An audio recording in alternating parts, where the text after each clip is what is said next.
Plusieurs raisons nous poussent à devoir augmenter le recours à des sources autres que l'azote minéral. Donc pour plusieurs raisons. D'abord le coût des engrais, qui va tranquillement en augmentant, avec quelques soubresauts annuels bien entendu, mais la tendance de fond est l'augmentation du coût des engrais minéraux de synthèse, donc forcément un impact sur l'économie des exploitations.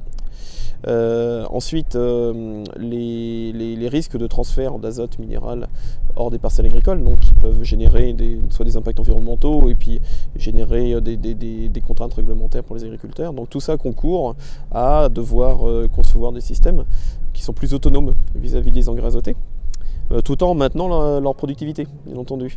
Donc maintenir, voire augmenter la production, maintenir, voire augmenter la qualité des récoltes, etc. Donc on a deux façons de résoudre cette équation. Soit on met moins d'engrais, mais on les apporte de façon plus efficace. Moindre quantité apportée, mais autant de quantité absorbée, donc on a tout gagné. Soit, c'est pas antinomique, hein, on peut le faire en même temps, on va chercher de l'azote ailleurs. Et donc quand on parle d'aller chercher de l'azote ailleurs, on pense tout de suite à l'azote sous forme organique. Et donc l'azote sous forme organique, il y a deux façons d'aller le chercher.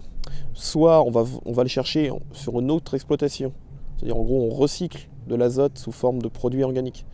Soit on introduit des légumineuses dans les systèmes de culture qui, elles, vont puiser l'azote de l'air pour le réintroduire dans le système de culture par la fixation symbiotique. Donc quand on parle de produits, d'azote organique, on parle bien de l'utilisation, de l'optimisation des produits organiques et aussi du renforcement ou de la réintroduction, s'ils avaient disparu, des légumineuses dans les systèmes de culture. C'est plus compliqué de manipuler l'azote organique parce que l'azote organique, par définition, il est organique et donc il n'est pas immédiatement disponible pour la plante. L'azote minéral que l'on apporte est immédiatement disponible pour la plante. Par contre, l'azote organique, il faut qu'il passe par une phase de minéralisation, c'est-à-dire qu'on transforme dans le sol, sous l'effet de processus microbiens, l'azote organique sous forme minérale. Donc, ce qui veut dire qu'il n'y a pas une efficacité à 100%. Ça veut dire aussi que l'on a un laps de temps plus ou moins long, en fonction de la nature de la matière organique, en fonction des conditions pédoclimatiques, pour la mise à disposition de l'azote auprès des cultures. Donc ça, c'est valable à la fois pour les produits organiques, donc les effluents, etc. Et c'est valable aussi pour l'azote organique sous forme de végétaux qu'on enfouit, par exemple les légumineuses. Il y a différentes façons d'introduire des légumineuses dans les systèmes de culture. Bien entendu, la façon la plus connue, la plus simple, c'est en culture principale, c'est-à-dire jouer sur l'effet précédent d'une légumineuse. Mais on a d'autres façons aussi de les introduire. L'autre façon qui est aussi très intéressante, c'est en couvert intermédiaire, c'est-à-dire pendant l'interculture, semer une légumineuse pure ou en mélange d'ailleurs, avec l'espoir qu'après sa destruction, elle restitue une bonne partie de l'azote qu'elle a accumulé à la culture suivante. Et là, on est dans les mêmes phénomènes, c'est-à-dire qu'on a une mise à disposition progressive et qui n'est pas totale.